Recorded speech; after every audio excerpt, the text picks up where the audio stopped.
recently was asking this question that I cannot stop thinking about. They were like, when do you get to play chess for fun? And my first instinct was to say that the work I do is fun. I get to play chess every day. I get to teach chess every day. It's amazing. And I love teaching chess. I love everything that I do, building programs around chess, helping leaders, helping athletes, helping young people use chess to really think differently about decision making and thinking under pressure. And chess is at the center of almost everything I do. It basically is at the center of everything I do. It's in my DNA. But that's not really what they were asking.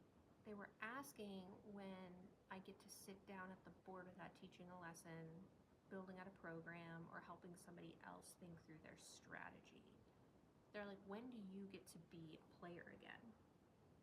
And that sort of took me back because I've been playing chess since I was 4. I've always had some relation to it as a founder, as a strategist, as an educator, and it brought me back to when I would compete. I studied positions, I made mistakes, I would go to tournaments, have great successes, go to tournaments, not do so great. I was like any other athlete playing competitive chess. That process really shaped so much of who I am. But somewhere along the way, chess became my work and my mission, and maybe I stopped making as much time for myself in that plan.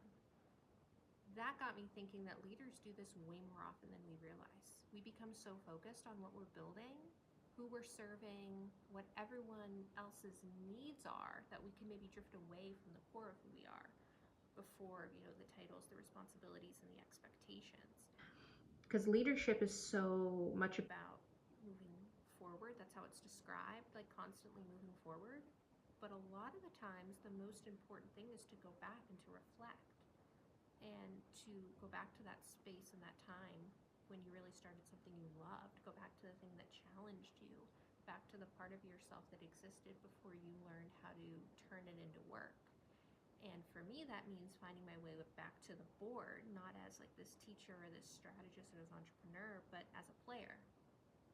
Not to prove anything or anything like that, but because returning to the core of who we are can remind us why we started and help us become more grounded leaders as we decide to, move forward and where to go next.